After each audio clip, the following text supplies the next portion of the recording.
Hey everybody, Brian Boyle here, and welcome to episode 20 of The Mesh Tongue. Hey, episode 20, that's a pretty good round number. I like it.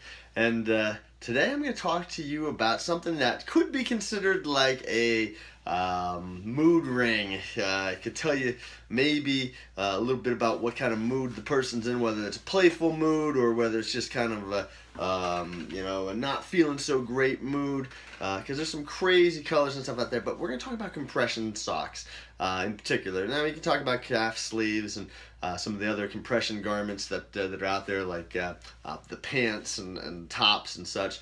But the reality is probably the compression socks are going to be the biggest question. Do they work? Why do they work? If you check out runpainless.com next week, I'm going to do a more in-depth article on this.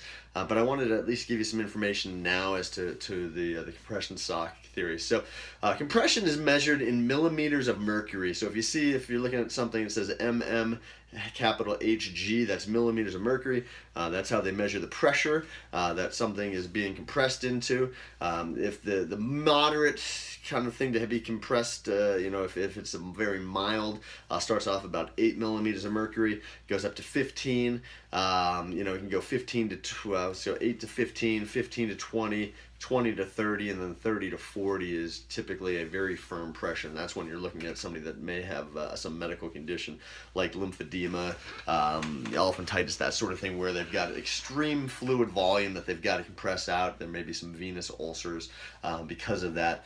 But most of the compression socks are probably going to be in the range of the 8 to 15.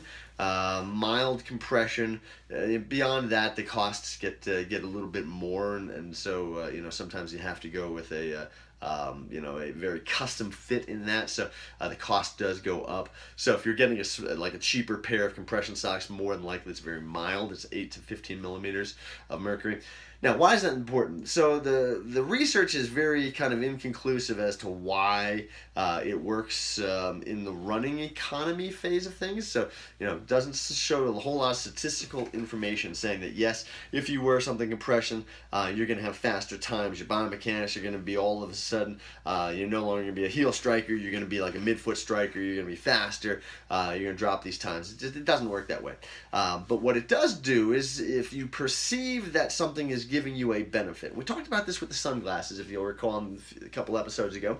If you use something consistently and you feel better, okay, then psychologically it would stand to reason that you're going to race better, you're going to run better, you're going to recover faster.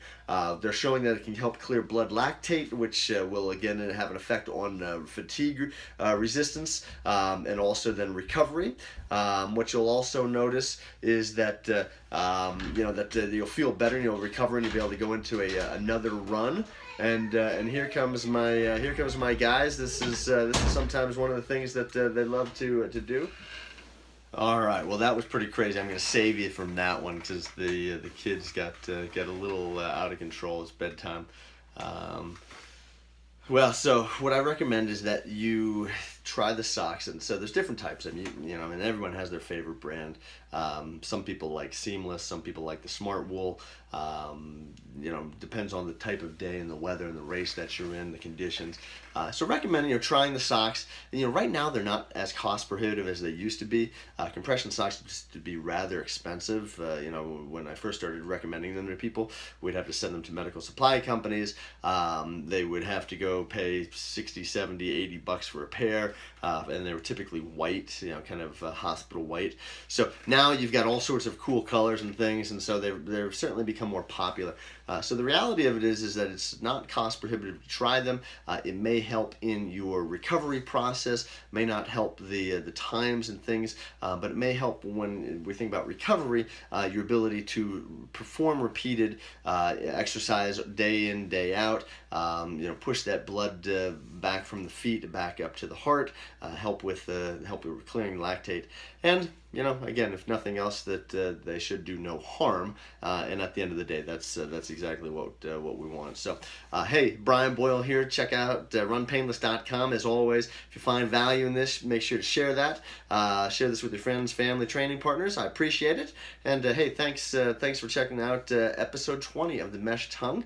And don't go hurting yourself to come back and take a look. But hey, I'm always here. So, Brian Boyle, have a great night and a great day wherever you're at watching this. And take care. Talk to you soon.